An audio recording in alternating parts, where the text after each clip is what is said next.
नमस्कार, हमारा उत्तराखंड लेकर मैं हूं आपके साथ संदीप रंजन सरकार। आगामी लोकसभा और निकाय चुनाव के लिए बीजेपी ने तैयारी शुरू कर दी है। आगामी चुनाव की रणनीति के लिए बीजेपी बूथ स्तर पर काम कर रही है, जिसको लेकर बीजेपी प्रदेश मुख्यालय में बूथ सशक्तिकरण केंद्र अभियान को लेकर अहम बैठक की गई।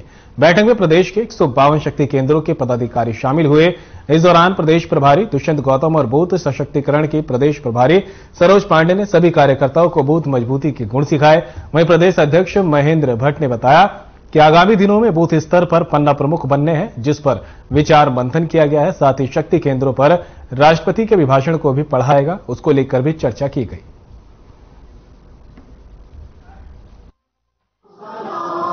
दो तीन विषयों को लेकर संगठन को मजबूत करने के लिए, पहला बूथ सशक्तिकरण को लेकर, जो सरोज पांडे जी हमारी राज्यसभा सांसद हैं, पूर्व महामंत्री रही हैं, उन्होंने वो विषय रखा।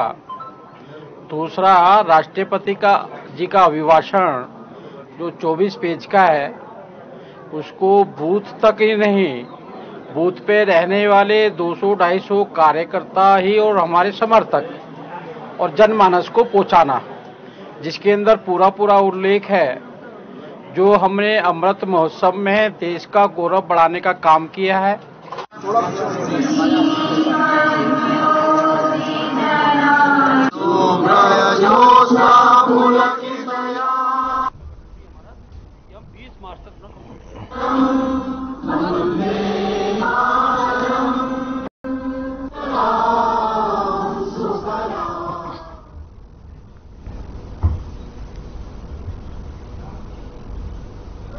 केंद्रीय आवास और शहरी मामलों के मंत्रालय ने दिल्ली वक्फ बोर्ड की 123 संपत्तियों को अपने कब्जे में लेने का फैसला किया है। संत समाज इस फैसले का स्वागत कर रहा है। साथ ही संत समाज ने मांग की है कि वक्फ बोर्ड को समाप्त कर सनातन बोर्ड की स्थापना की जाए। जरूरत पड़ी तो सरकार इसके लिए संसद में कानून भी बनाए। भूमा पीठाधीश्वर अच्युतानंद तीर्थ का कहना है कि देश के वक्फ बोर्ड के पास 32 लाख स्क्वायर हेक्टेयर जमीन है। भारत बहुसंख्यक देश है, अल्पसंख्यक देश है। वक्फ बोर्ड की संपत्ति पर कोई भी अपना दावा पेश नहीं कर सकता, सिर्फ सुप्रीम कोर्ट जा सकता है। हाई कोर्ट में भी इस मामले में सुनवाई नहीं होती। उनका कहना है कि जब वक्फ बोर्ड भारत में बना है तो सनातन धर्म बोर्ड क्यों नहीं है। हमारे मंदिरों पर सरकार का अधिकार है, इसलिए वक्फ बोर्ड को बंद करना चाहिए और सनातन धर्म बोर्ड बनाकर शंकराचार्य सहित देश के बड़े तमाम संतों को शामिल करना चाहिए, जो किसी भी राजनीतिक पार्टी से ना हो। उन्होंने कहा कि हम केंद्र सरकार से मांग करते हैं कि इसको लेकर कानून बनाया जाए। ऐसा नहीं होने पर सुप्रीम कोर्ट भी इस मामले को लेकर जाएगा।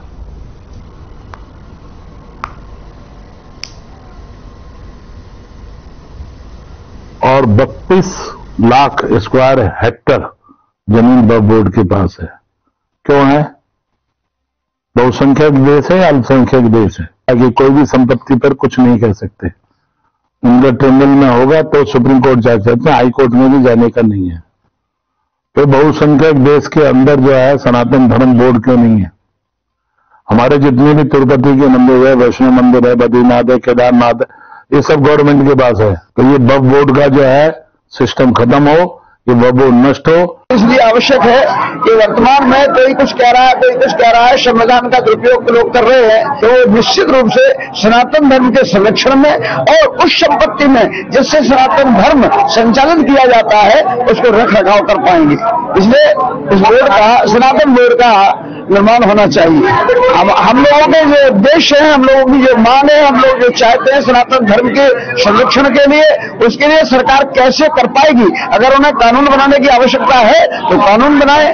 देखिए, जो ये बोर्ड बना है, बोर्ड हमारा सनातन का भी एक बोर्ड होना चाहिए था। हमने भी मांग रखी हमारा भी एक बोर्ड हो। हमारा कोई बोर्ड नहीं है और जितनी भी हमारी जो मत है, अखाड़े है, बहुत हमें दिक्कत आती है। कोई भी आकर के हमसे हमला करता है और इनके लिए एक ऐसा बोर्ड बनाया गया है कि बोर्ड ही इनका जो है डिसीजन देता है। तो हम ये मांग करते हैं सनातन का भी एक बोर्ड हो।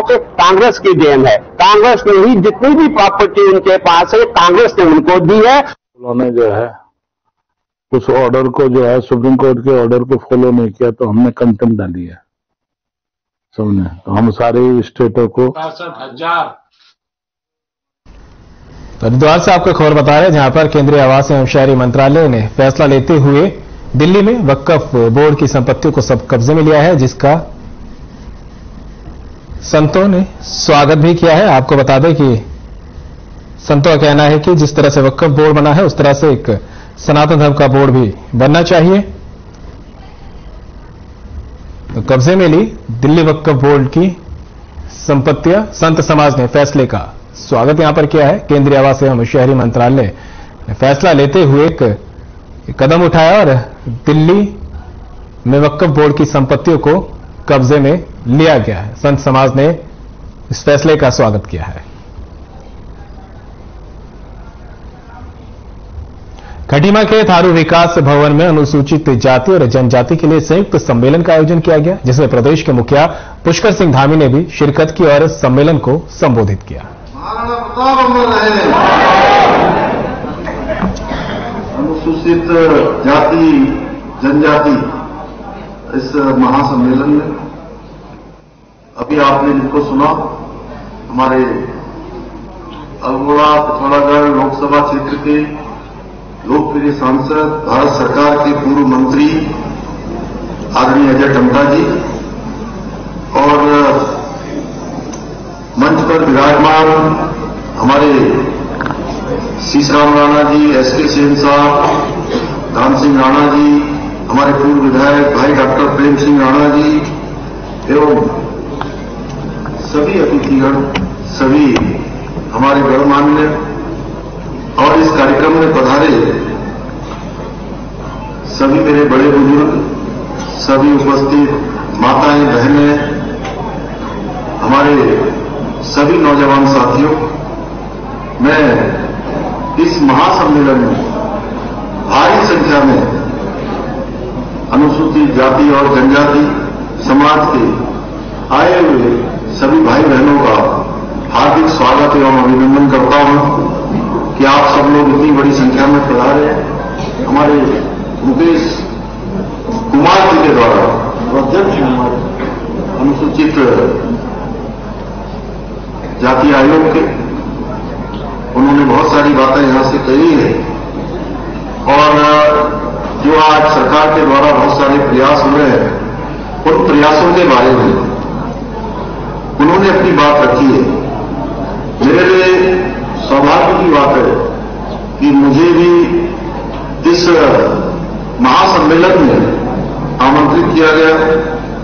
भाइयों बहनों, बाबा साहब भीमराव अम्बेडकर जी ने अनुसूचित जाति, अनुसूचित जनजाति, दलित समाज, वनवासी समाज, अस्तित्व, अस्मिता और आत्मनिर्भरता का जो उन्होंने मंत्र दिया उसका आज संपूर्ण तरीके से धरातल पर उतारने का काम, उसको लागू करने का काम और जन जन की जो अभिलाषा सेवा की डॉक्टर भीमराव अम्बेडकर जी के मन में थी उसको धरातल पर उतारने का काम कोई कर रहा है तो भारत माता सपूत हमारे देश के यशस्वी प्रधानमंत्री आदरणीय नरेंद्र मोदी जी इसको साकार कर रहे हैं। हमें याद रखना होगा कि पेड़ चाहे कितना भी विशाल क्यों हो, लेकिन वो तभी अपना सीना ताने खड़े रह सकता है जब उसकी जड़ें मजबूत हो। और हमारा अनुसूचित जाति जनजाति का जो समाज हमारे बड़रूपी देश की मजबूत जड़ के समान है। भाइयों बहनों, ने पिछले दिनों एक कानून हमने यहां पर बनाया है। इस पूरे समाज के अंदर हमारे आसपास के क्षेत्रों में धर्मांतर भी एक नासूर की तरफ पैदा हो गया और धर्मांतर जिन स्थितियों में हो रहा है वो हमारे लिए अच्छे संकेत नहीं है। वो हमारे लिए बहुत चुनौती है हमारे समाज के लिए, चाहे अनुसूचित जाति समाज हो या जनजाति समाज हो। किस तरह से लोगों को प्रलोभन देकर, बहलाकर, फुसलाकर, लालच देकर या मनगढ़ंत की बातों को करके जिस प्रकार से यहां पर धर्मांतरण का खेल खेला जा रहा था, भाइयों बहनों, उसको रोकना अति आवश्यक था। क्योंकि अगर हमारा धर्म ही नहीं बचेगा तो हम किस दिशा में जाएंगे, किस दिशा में हम अपनी पीढ़ी को भेजेंगे, उनके लिए हम क्या छोड़कर जाएंगे। इसलिए हमने तय किया भाइयों बहनों, उत्तराखंड के अंदर धर्मांतरण को लेकर भारतवर्ष का सबसे कठोर कानून हम लाएंगे और हम उस कानून को लेकर आएंगे। समाज है, जब देश का स्वतंत्रता संग्राम का आंदोलन चल रहा था, उसमें इस समाज की बहुत बड़ी कुर्बानी है, बहुत बड़ा योगदान है। और आज विशेष रूप से जो केंद्र की सरकार है, मोदी जी के नेतृत्व में चल रही है, वो एक से एक ऐतिहासिक कार्य जो हो रहे हैं वो हम सबके सामने हैं। और जो प्रत्येक ऐतिहासिक कार्य का जो मोदी जी के नेतृत्व में हो रहे हैं, जैसे देश के अंदर जितने प्रधानमंत्री हुए हैं अभी तक, उन सभी प्रधानमंत्रियों का एक म्यूजियम बनाने का काम, एक संग्रहालय बनाने का काम किसी ने किया है तो हमारे देश के यशस्वी प्रधानमंत्री मोदी जी के नेतृत्व में संपन्न हुआ है भाइयों बहनों। और जो इस प्रकार के आयोजन होते हैं, जो ये महासम्मेलन होते हैं, इन महासम्मेलनों पर भी कुछ लोगों को ऐतराज होता है। ऐतराज होता था ऐसे पथभ्रष्ट लोगों को हमारे अनुसूचित जाति और जनजाति समाज द्वारा जो नवनिर्माण भारत का हो रहा है, उसमें जो नवनिर्माण में उनका योगदान है, उसकी उनको जानकारी नहीं है। आज तक इस समाज ने राष्ट्र के निर्माण में किए गए योगदान की जानकारी से देश को अंधेरे में रखा गया है। बाबा साहब भीमराव अंबेडकर जी को भारत रत्न देने में कितनी देरी की गई, ये किसी से छुपा हुआ नहीं है। ये प्रश्न जो मेरा नहीं है, ये प्रश्न इन लोगों का भी नहीं जो मंच पर बैठे हैं, ये प्रश्न हम सबको खोजना होगा इसका उत्तर। और जब हम लोग मिलकर इसका उत्तर खोजेंगे तो हो ही नहीं सकता कि इसका जवाब हमको न प्राप्त हो।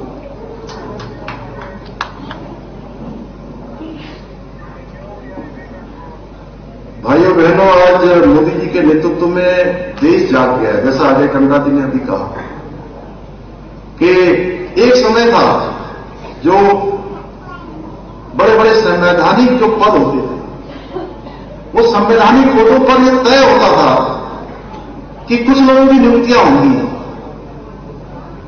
एक जो ग्रीन उत्तर ऊपर आएगी उसमें से ही जो है राष्ट्रपति बनेंगे, उसी में से जो है उपराष्ट्रपति बनेंगे, उसी में से वाइस चांसलर बनेंगे, देश में मनोनीत सांसद बनेंगे, या तमाम जो मनोनीत चीजें होती थी उन सब में उन्हीं लोगों को मनोनीत किया जाएगा। क्या कोई सोच सकता है कि एक आदिवासी समाज की जो सामान्य परिस्थितियों में रहने वाली एक हमारी बहन हमारे बीच में से अचानक देश की राष्ट्रपति बन जाती है?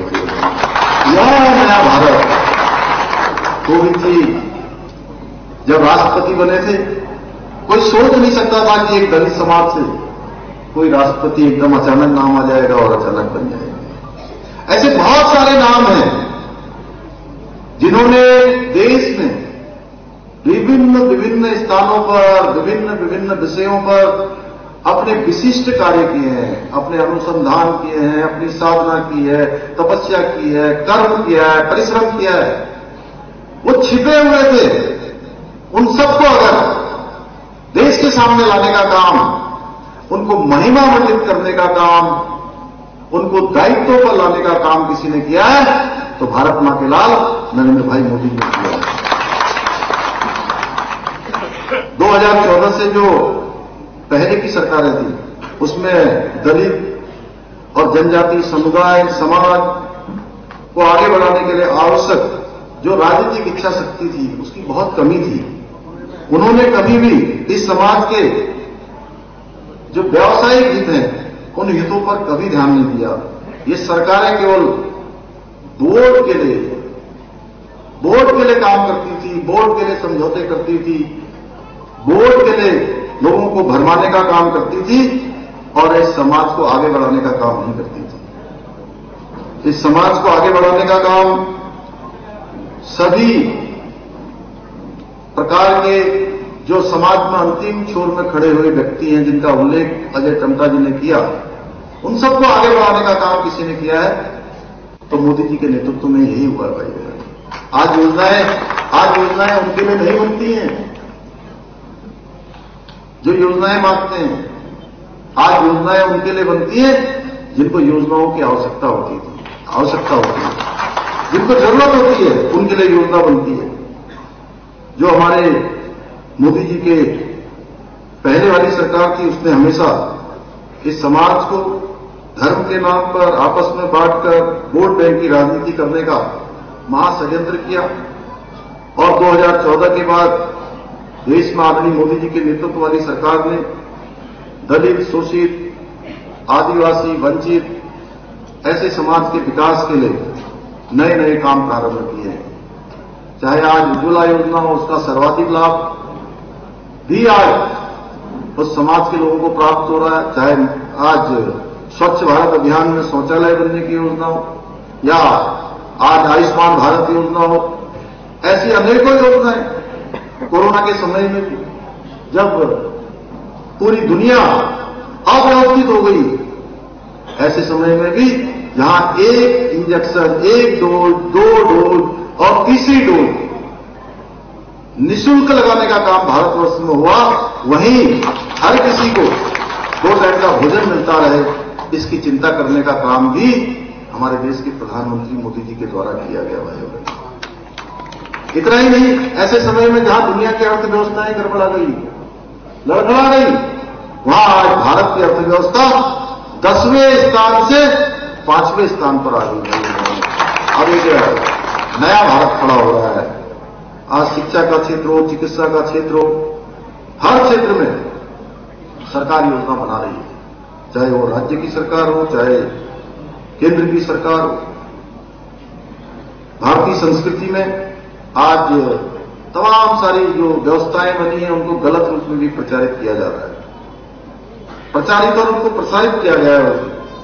प्राचीन काल में जो जाति व्यवस्था थी, वो जाति व्यवस्था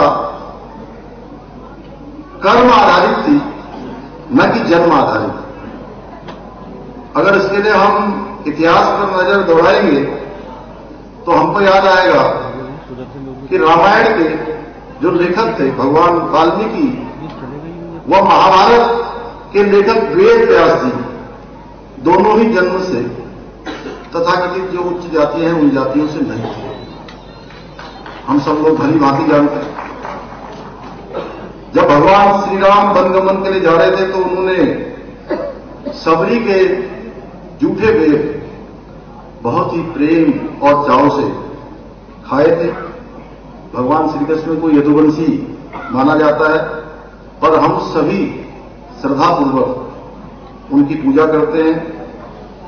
इसके साथ साथ विश्वामित्र क्षत्रिय वंश में पैदा हुए, पर उन्होंने गायत्री मंत्र की रचना की, जिसे ब्रह्म तत्व का मूल आधार माना जाता है। ऐसे अनेकों उदाहरण हैं। अगर उदाहरण रखने हो तो बहुत सारे उदाहरण मैं रख सकता हूं। इन सभी उदाहरणों से स्पष्ट होता है कि जो हमारे यहां जन्म आधारित व्यवस्था, जाति व्यवस्था नहीं थी, और हम मुगल कालीन इतिहास को देखेंगे तो पाएंगे कि महाराणा प्रताप और छत्रपति शिवाजी महाराज का जनजातीय समाज ने किस तरह से साथ दिया था, ये किसी से छुपा हुआ नहीं है। इसी का परिणाम था कि महाराणा प्रताप ने अकबर से और शिवाजी महाराज ने औरंगजेब से लोहा लेने का काम उस समय कर सके थे। भाइयों बहनों, आज मोदी जी के नेतृत्व में सबका साथ, सबका विकास, सबका विश्वास और सबका प्रयास के मंत्र के साथ काम हो रहा है। सरकार चल रही है। बीते 9 वर्षों में आदरणीय मोदी जी की सरकार ने एससी और एसटी और अनुसूचित के लिए लोगों के लिए कई प्रकार की योजनाओं को लागू किया है, जिनसे समाज के वर्ग विकास की मुख्य धारा में जुड़ चुके हैं। आज एससी एसटी के कल्याण के लिए आम बजट में भी बढ़ोतरी की गई है। वहीं उनकी आर्थिक, शैक्षणिक और सामाजिक स्थिति को मजबूत करने के लिए कई फैसले लिए गए। 38,000 शिक्षकों की भर्तियां भी, इसमें से एक बहुत बड़ा काम एकलव्य विद्यालयों में होने वाला है। देश के अंदर नए एकलव्य विद्यालय खुलने वाले हैं। प्रधानमंत्री आदर्श ग्राम योजना के अंतर्गत उन गांवों को आदर्श गांवों में विकसित किया गया है जिनकी आबादी में 50% से अधिक जनसंख्या एसटी और एससी वर्ग की है। देश में पहले से चले आ रहे दलित उत्पीड़न कानून को प्रधानमंत्री जी ने संशोधित करके अधिक सख्त बनाया है। इस संशोधन से दलितों को त्वरित न्याय दिलाने की जो माननीय प्रधानमंत्री जी की मुहिम है उसको बल मिला है और इस कानून द्वारा दलित उत्पीड़न के मामलों की सुनवाई करने के लिए विशेष अदालतों के गठन और सरकारी वकीलों की उपलब्धता भी सुनिश्चित की गई है।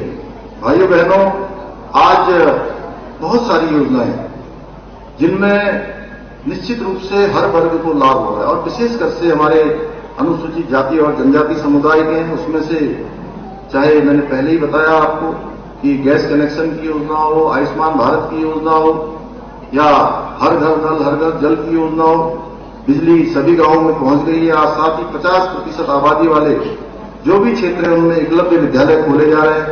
इसी का परिणाम है कि आज खटीमा में भी हमारे यहाँ एकलव्य विद्यालय खुला और मैं आज मेरी आत्मा प्रसन्न हो रही है क्योंकि मैंने एकलव्य विद्यालय बनाने के लिए संपूर्ण तरीके से लगभग 4 सालों का गजब है, लगातार प्रयास किया, लगातार हो गया और आज मैं उन बच्चों को यहां देखकर और उनके शानदार यहां पर उनकी प्रस्तुति को देखकर मैं अभिभूत हो रहा हूं।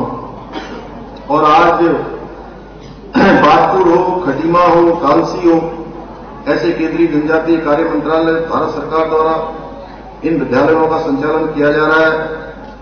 नवीन एकलव्य आवासीय विद्यालय की स्थापना के लिए 21-22 हेतु भारत सरकार द्वारा स्वीकृति हमको प्रदान की गई है, जिसमें कक्षा 6 में प्रवेश की प्रक्रिया पूरी हो गई है।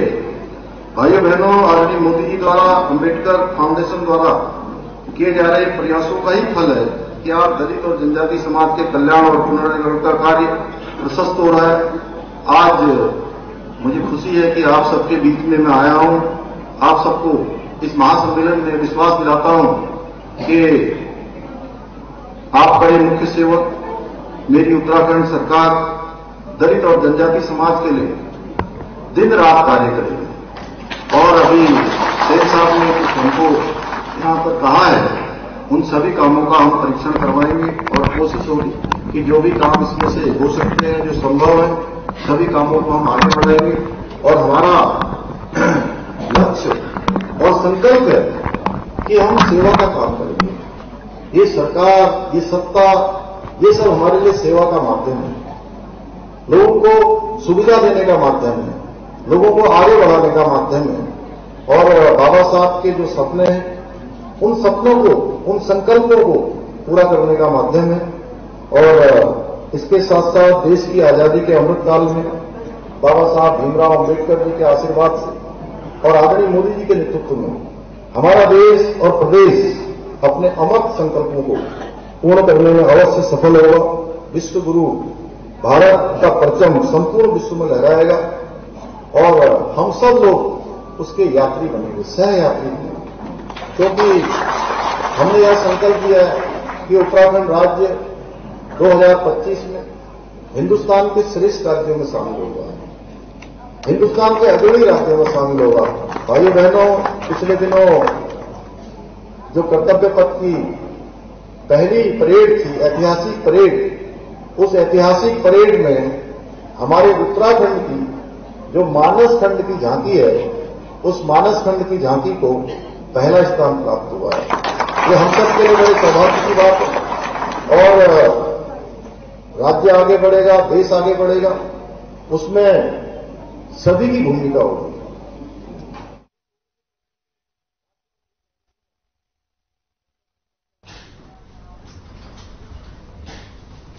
और फिलहाल इस बुलेटिन में इतना ही, दीजिए इजाजत। नमस्कार।